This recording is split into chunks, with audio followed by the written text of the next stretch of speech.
Om Jnanatimirandhasya Jnananjana Shalakaya Chakshurun Militam Yena Tasmai Shri Gurave Namaha. Sri Chaitanya Charitamrita, Adi Leela, Chapter 7, Text 104, Translation and Commentary by His Divine Grace Srila A.C. Bhaktivedanta Swami Prabhupada, Founder Acharya of ISKCON. Tomar Bachan Shuni Jurai Shravan, Tomar Bachan Shuni Jurai Shravan, Tomar Madhuri Deki Jurai Nayon, Tomar Madhuri Deki Jurai Nayon.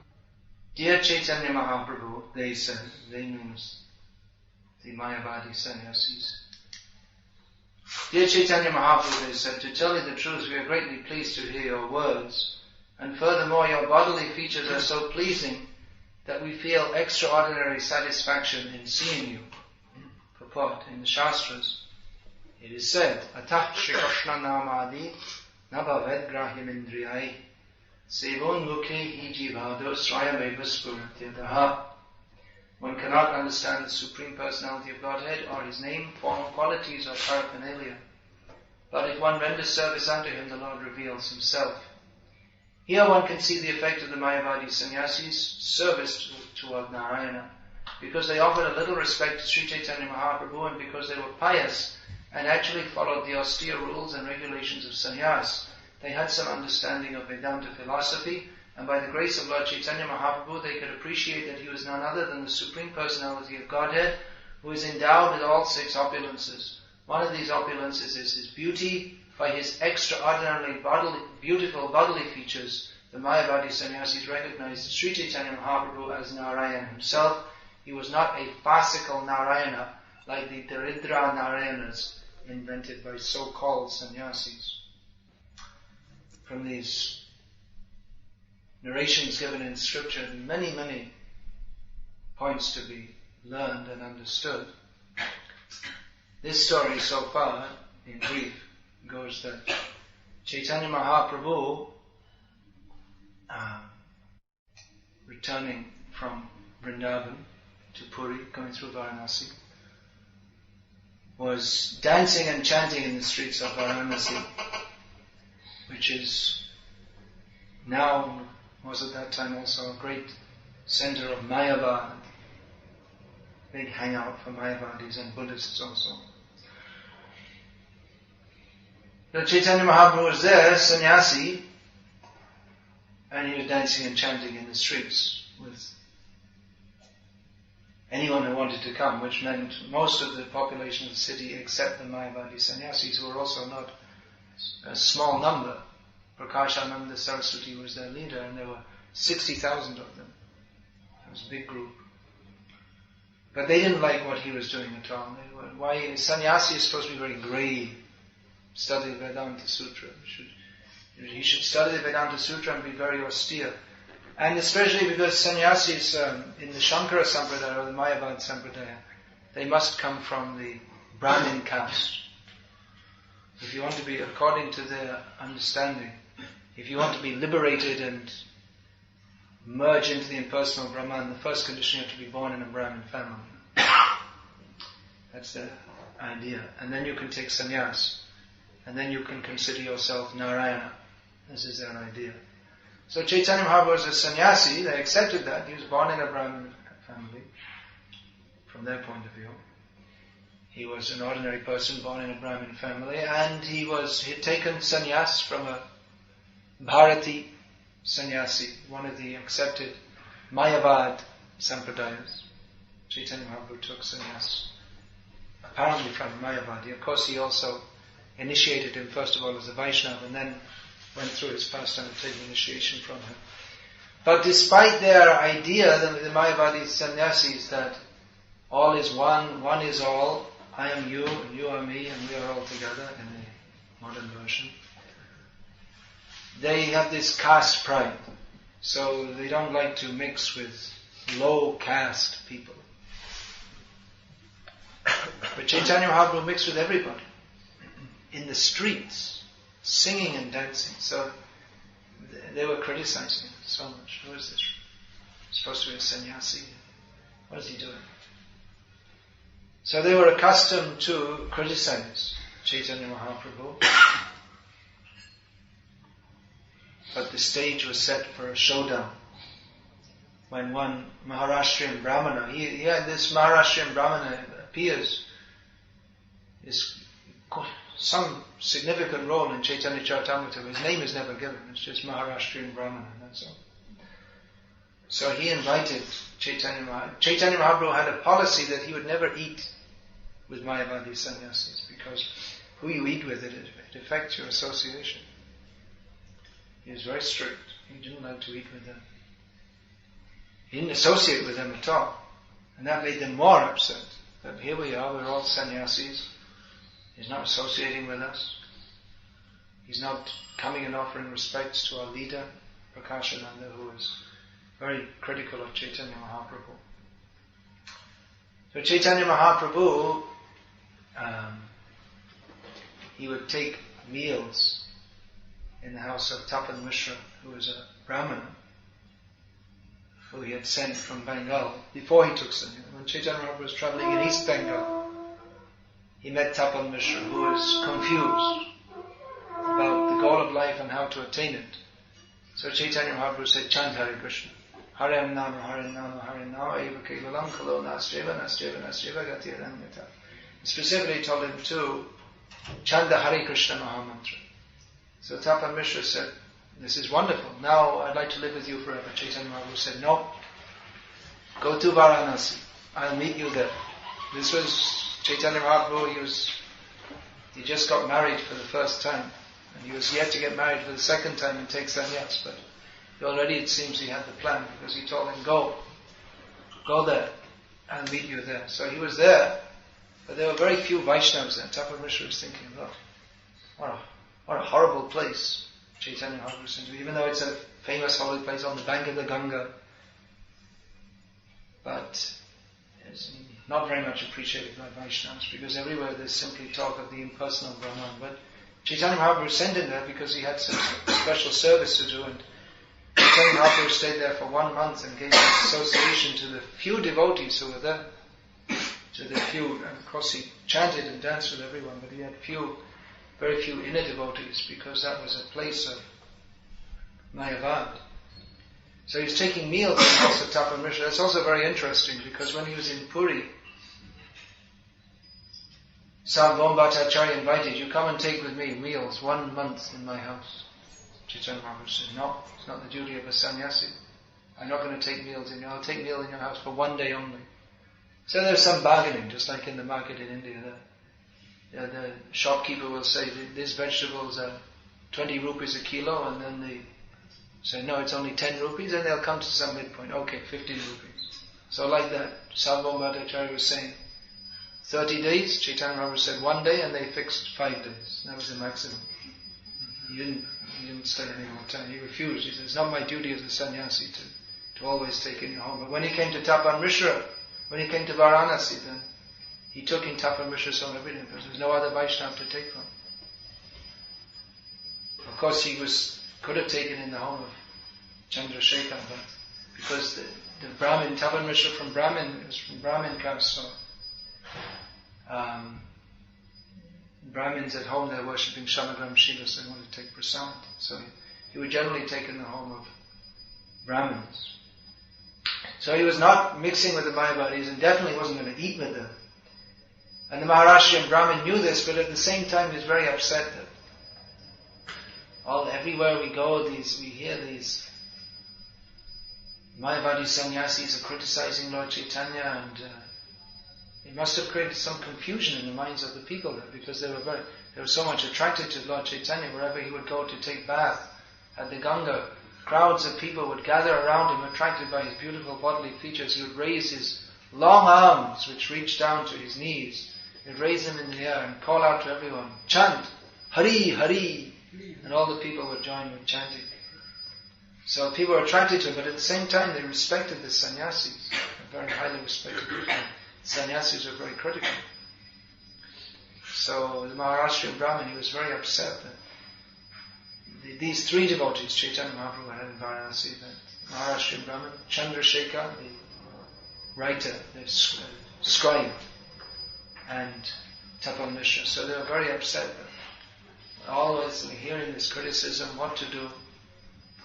So then one day the Maharashtra Brahmin came and fell at the feet of Lord Chaitanya and said, I've invited all the Mayavadi sannyasis. And I also want to invite you. I know you don't accept such invitations, but still I'm inviting. So Chaitanya Mahaprabhu agreed. And then this pastime began, that all the sannyasis were sitting there and they were waiting. They were getting ready to blast him. What are you doing? You're supposed to be a sannyasi. You're singing in the streets. You don't study Vedanta. You don't associate with us. You're a blot on the sannyas order. They were ready to blast him.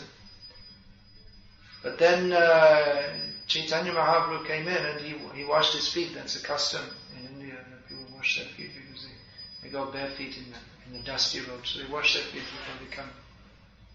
Especially the sannyasis will go barefoot. They wash their feet before they go in. All the sannyasis were sitting inside.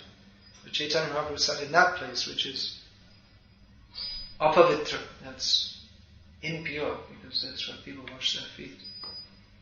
So you're saying, why is he sitting there? He's in a dirty place. And then they were seeing Chaitanya Mahaprabhu and they were looking and saying, actually how beautiful he is. They were appreciating. Chaitanya Mahaprabhu exhibited some effulgence to show that actually he is Narayan, because the Mayavadi sannyasis, they consider themselves Narayan. They greet each other, Namo Narayana. All glories to you, Narayana. And all glories to you, Narayana also. How are you doing today? Well, it's got a bit of a toothache. Never mind, go to the dentist. He'll look after you, whatever they may say. But they saw actually Chaitanya Mahaprabhu by his beauty. He's very beautiful. Such beauty they don't have. They're all so-called Narayanas with toothaches and sagging, wrinkled faces and lots of grim looks on their face. But they could appreciate how actually Chaitanya Mahaprabhu, he probably really is Narayana. So they asked, why are you sitting there in that dirty place? Why don't you come and sit with us? And Chaitanya Mahaprabhu, just opposite to that, they're always seeing that I'm from a higher sampradaya. Which kind of sannyasi are you? Oh, you're Chaitanya? Oh, you're initiated by Keshav Bharati? That's a lower sampradaya. I'm from better sampradaya. So even though they think all is one, but I'm better than you. That's the funny way of thinking. But Chaitanya Mahaprabhu showed the humility that I'm not fit to sit with. I'm from a heen sampradaya. I'm from a lesser sampradaya than you. I'm not fit to sit with you. So by his humility they were charmed. They're not used to that. So Prakashananda himself, personally, being very pleased with Chaitanya Mahaprabhu's behavior, took him by the hand and brought him into the assembly.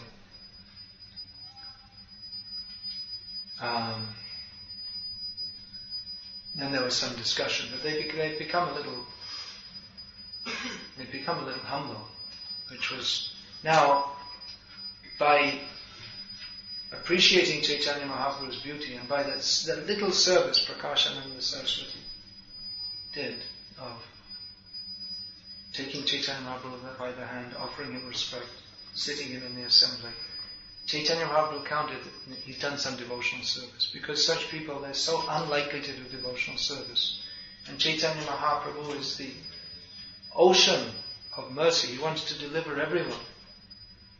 He took sannyas for the purpose of delivering everyone, especially in Navadip, the Paurava Adham, the fallen scholars, puffed up scholars. They thought they were not treating Chaitanya Mahaprabhu very properly, so he thought, I'll take sannyas and then they'll respect me. So in this way, he caught everyone in the net of his loving affairs. Everyone was caught in the net except the Kashi Mayavadi, the Mayavadis of Varanasi. Because they weren't respecting him because he's sannyasi. Why should we respect him? He's a new sannyasi. I've been Narayan longer than him. Who does he think he is? He's from a lower sampradaya. So they didn't respect him. Because they're hardened cases, tough nuts. They're thinking, I'm Narayana, I'm better than everyone, I'm God. And no trace of bhakti, because Mayavadi Krishna Aparadhi, Chaitanya Mahaprabhu said, the Mayavadis, they are offenders to Krishna, because they think that they take him to be blind, deaf, dumb and lame. They think that God has no form, cannot speak, cannot talk, cannot walk, cannot think. So they are offenders, so very difficult to deliver. But Chaitanya Mahaprabhu adopted this policy of humility in his dealings, and he charmed them, and that little chink in their armor, tiny bit of appreciation that awakened within their hearts. Because everyone, even if they're a complete demon or a Mayavadi, within everyone's heart is love of Krishna, even if it's very much covered over. So Chaitanya Mahaprabhu, by his personal presence, awakened that, and that little bit of service. What is that? Alpo Sheva Bahumani Kari Atma Prasad, that's stated here in Chaitanya Charitamrita. And if anyone does a little service, Krishna takes it as something very great, and he gives the mercy of giving himself. So here's a great example that there was practically no hope of the Mayavadis doing any service, because all they were doing was making offenses day and night. But Chaitanya Mahaprabhu, he accepted that now they've done a little service, alright. Let's give them love of God. Of course, they weren't right there yet. They were still ready to.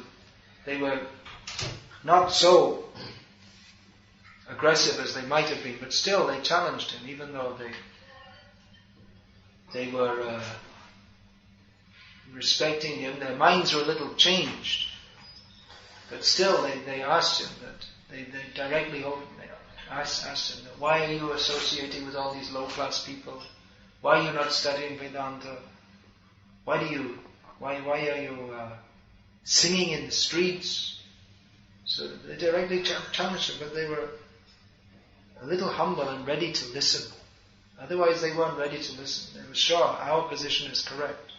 According to all the Shastras, the sannyasis should study Vedanta Path Dhyan. They should study Vedanta and they should do meditation. These are the duties of a sannyasi.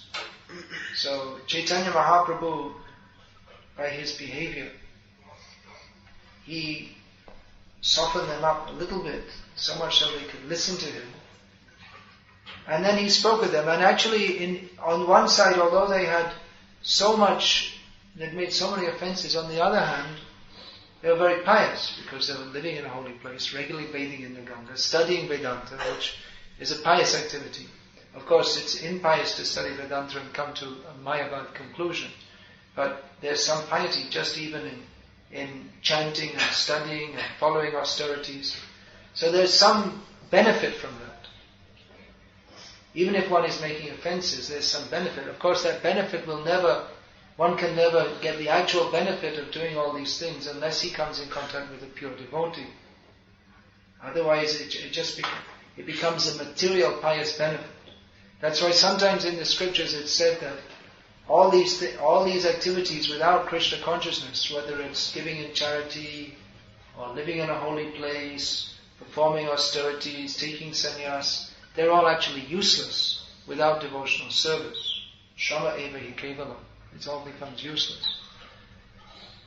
But on the other hand, these pious activities do become an asset if one has the opportunity to take to devotional service. Prabhupada gave the example. There may be a row of zeros. It's many zeros altogether come to zero. But if a one is put with that, then it all becomes very valuable. So Prabhupada gave the example. He said, your Western civilization is all zero.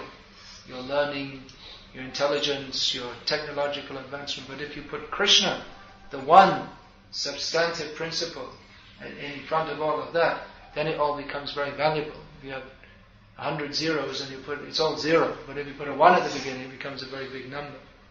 So even more so, what to speak of all this ugra karma of the Western countries. But if one is following the Vedic principle, it's all zero, unless there's Krishna consciousness. But then, if Krishna consciousness is added to that, then it becomes very valuable. You see, the Mayavadi sannyasis are already accustomed to rising early in the morning, following the principles of brahmacharya, respecting the guru, bathing in the Ganga, reciting the shastras.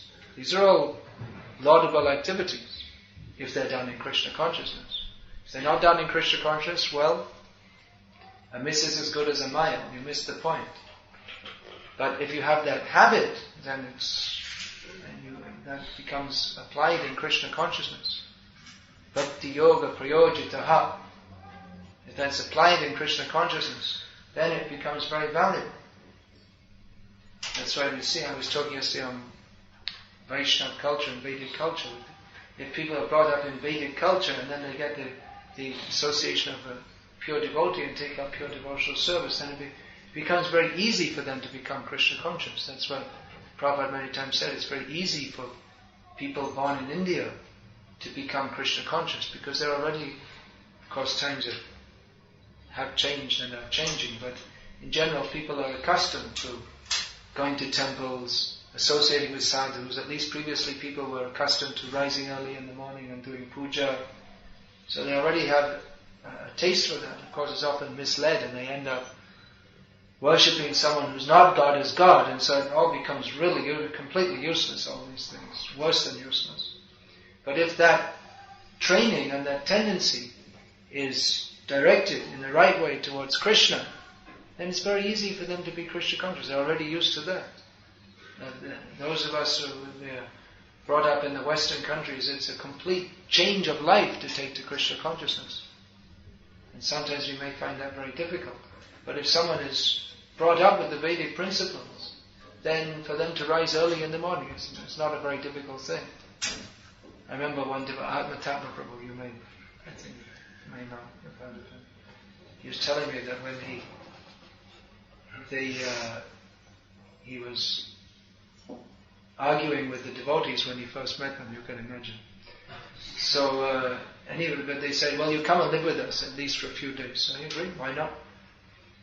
So then they said, put on tilak. He said, all right. And he put it on and said all the money. He said, how do you know that? I said, well, why shouldn't I know it? I've been doing it since I was 4 years old. Just I stopped doing it because I became God in the meantime. So, you know these things. You know that automatically they know that.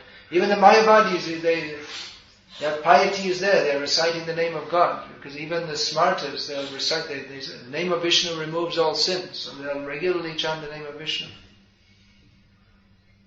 Now, if they chant the name of Vishnu and they come to the conclusion, I am Vishnu, then again it's wrong. This is what the Mayavadis, they make a big mistake and they're condemned for that. But on the other hand, as Prabhupada said, as far as philosophy is concerned, the Vaishnava philosophy is the same as the Mayavada philosophy.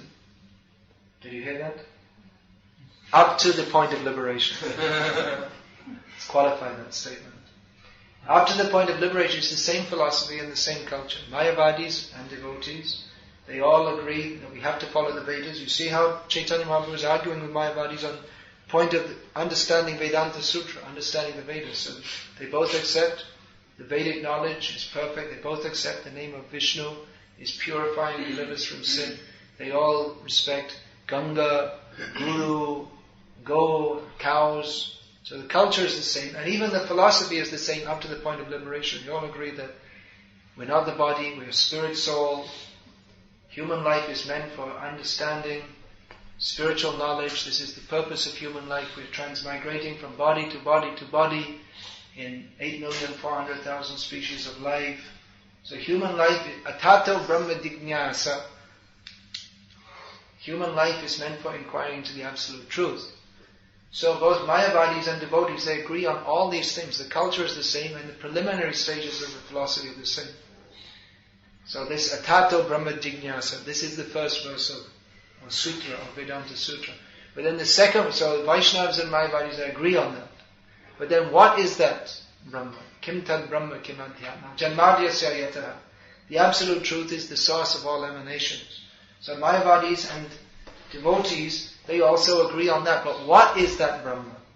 What is that absolute truth? That then comes the difference. Difference? Or Mayavadis, they say there's no difference. But there's a difference between the philosophies of the Mayavadis and the devotees, because the Mayavadis, they say that there is no difference. Brahma, eko advitiyam. Eko ekadvitiyam. There is one and no second. Only one substance. But the Vaishnavas, they have a different philosophy, although according to the Mayavadis, it can't be different because everything's all the same. But the Vaishnavas have a different philosophy, that the absolute truth is one but with varieties also. Therefore we have the Vishishta Advaita, Dvaita Advaita, the oneness, philosophies of oneness and difference, Vaishnava philosophies. And Chaitanya Mahaprabhu has given the ultimate understanding of all philosophy, Achintya Bhedabhed, that the Supreme Lord is one with and different from everything. How so? That is inconceivable. Everything is done by his Achintya Shakti. Chaitanya Mahaprabhu will explain all this in his discussion. What is the meaning of Achintya? He gives the example that just like the touchstone from the Chintamani, the touchstone, so many non-gold items can be produced into gold. It is inconceivable. It doesn't work according to the ordinary laws of nature. So Chaitanya Mahaprabhu said that if that is possible even for a material object, then how much more is that possible for the Absolute Truth, who is Avang Manasa Gochara, who is beyond the scope of understanding of the mind, body and words. So the Absolute Truth is one without a second, but at the same time, Eko Bahusyam, because the Mayavada is from the Upanishads, that the Mayavadis, they like to discuss on the Upanishads, but here in the Upanishads it's stated that the one that the Mayavadis are very fond of discussing, Eko Bahusyam, has become many. Nityo Nityanam, what is that verse? Chaitanas Chaitananam, then? Eko Bahunam. Eko Bahunam. Bahunam. So Eka means one and Bahuna means many. Nitya Nityanam. Nitya means the one and Nityanam refers to the many. So these are the words of the Upanishads also. So Chaitanya Mahaprabhu is explaining how this apparent contradiction, the one has become many, is possible by the inconceivable potency of the Absolute Truth.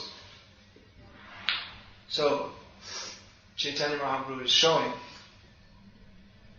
how Mayavadis can be preached to and defeated. Of course, these were traditional Mayavadis who, at least they believed in the Vedic literatures and they discussed on the basis of the Vedic literatures, whereas in the Western countries we have so-called Mayavadis, but they don't know what the Vedic literatures are, and even if they're defeated, they're so stupid they can't even understand they're defeated. Even if they are defeated, they're completely defeated, then they still stick to their position, whereas at least the Mayavadi sannyasis of Varanasi, they had enough culture that when they were defeated, they knew it and they accepted that we have to follow. That was the culture. Just like Keshav Kashmiri was traveling all over and he wanted to defeat all other scholars. What happens if other scholars become defeated? You have to become the disciple. You have to follow their philosophical conclusion, because what you took to be correct has been defeated. Therefore, why should you stick to it? Then you should follow someone whose philosophical conclusion is better than yours. That was the system. So they had that much honesty. So these Mayavadi sannyasis, they were ready, or they knew they had, when they were defeated by Chaitanya Mahaprabhu, then they had to accept, and they did. They joined him in the kirtan, which they were so much against previously. They were ready to join in the kirtan of Chaitanya Mahaprabhu. So Chaitanya Mahaprabhu, these are his wonderful activities. It is said that an incarnation one of the symptoms of an incarnation of God is that He performs wonderful activities. So sometimes people ask, what are the wonderful activities of Chaitanya Mahaprabhu? He did. Varahadev appeared out of the nostril of Brahma and very soon became so big that on his own nostril he could pick up the whole earth planet. And there are some wonderful activities. Krishna, he picked up the Govardhan hill when he was a small boy, 5 years old, and held it for 7 days on the little finger of his left hand. So what are Chaitanya Mahaprabhu's wonderful activities? These wonderful activities are more wonderful than Varahadev picking up the earth. Even someone can pick up the earth. Of course, not anyone can pick up the earth. Only God can do that. But even that is not as wonderful an activity as delivering the Mayavadis, because that's a more difficult task. Because they are the earth. I mean, there are laws of material nature, laws of gravitation. So if someone has enough physical strength, he can pick up the earth even. And we can't imagine, because we can only pick up some karta or maybe a big bale of hay or something like this. Something a little heavy, but we can't imagine picking up the earth. But if you have enough strength, you can do it. It's like an ant, he can't pick up the karta. But it's impossible even for a whole nest of ants. Even a whole group of them together can't do it, even though they're strong. You can see the ant, they pick up something bigger than themselves, but they can't pick that up. If you have enough physical strength, you can pick up the earth. And certainly Varahadev has enough strength to do that. So that is possible by physical laws. But we see that the Mayavadis, their hearts are so hard that to pierce that is more difficult than picking up the earth. There's no physical method to do that. Of course, Prabhupada sometimes we should kick them in the face with boots. That's one physical method of dealing with Mayavadis. But as far as changing their minds, making them devotees, and making them join in the kirtan, dancing and chanting, very difficult. Chaitanya Mahaprabhu did it. Not everyone can do that. Even some devotees, they were writing to Prabhupada and said, we'd like to preach the Mayavadis. Prabhupada said, don't. Prabhupada said, don't preach to them. He said, you can't defeat them. More likely you'll join them than they'll join you. You're not competent to speak with them. It's a very difficult task because their hearts are just like stone. But Chaitanya Mahaprabhu melted their heart. Pashu Paki Jore Pashana Vidore Shuni Jara Gunagata. That's said about Chaitanya Mahaprabhu that even the birds and beasts will cry about hearing of his qualities. Even the stone will melt. So actually the stone has melted. Chaitanya Mahaprabhu, he would stand at the back of the temple in Puri and he would be seeing Jagannath and tears would incessantly flow from his eyes. So that spot where he stood, the tears would melt the stone so that his footprints are embedded there. So actually Chaitanya Mahaprabhu melted stone. But even that is not as surprising as melting the stone-like hearts of the Mayavadis, who are so cruel that they want to make God, who is the dearly Krishna, the dearly beloved of everybody, they want to make him blind. They want to cut his Chaitanya Mahaprabhu. You'll find in Chaitanya Bhagavatam that there's one rascal in Varanasi by the name of Prakashananda Saraswati. He wants to cut my eyes out, cut my ears off, break my legs. Why? Because he's saying that God has no form. He cannot see, he cannot hear, he cannot walk, cannot talk. So he wants to do this to me. They're so cruel, so nasty. But Chaitanya Mahaprabhu, he took a very humble position, reciprocated with them, and he reciprocated their cruelty towards him by very sweet behavior, and somewhat melted their hearts, so they were ready to listen to him. And then he spoke. While he was speaking, he was able to convince them that actually their philosophy was just a bunch of rubbish, which it is. And then they followed him. Of course, Prabhupada, we see in his dealings with Mayavadis, he was more using the boot in the face technique, not literally, but verbally. There's so many cases. Once Prabhupada was invited to a meeting, Gita Sammelan, where all big Mayavadis were speaking on the Bhagavad Gita, all with the wrong meaning, of course. because they're Mayavadis. What else will they speak with the wrong meaning? So in the room after the program, Prabhupada was just these big famous Mayavadis, famous all over India. Prabhupada was just blasting them. You cheaters, you rascals! Why are you cheating in the name of Bhagavad Gita? You know, this is not Bhagavad Gita. And they tried to argue, but Prabhupada just become more angry and he said that Prabhupada was just smashing them, and they had nothing to say. Actual message of Gita, Prabhupada was saying, Manmana Bhagavat Bhakto, always think of Krishna, become his devotee. And you are speaking all this rubbish and cheating people. So one way or another, Prabhupada was preaching to these Mayavadis. See this pranam mantra of Prabhupada, Nirvishesha Shunyavadi Paschatya Deshitai. How the Mayavadi influence is so strong. Prabhupada wanted to defeat that. Actually, this chapter of Adi Leela, chapter 7, this was the first part of Chaitanya Charitamrita that Prabhupada translated. He didn't translate Adi Leela chapter 1 first. He translated chapter 7 first. This discussion with the Mayavadis, and had it printed as a book, Lord Chaitanya in 5 features, and had that distributed. And he said this should be given to every Mayavadi sannyasi in India.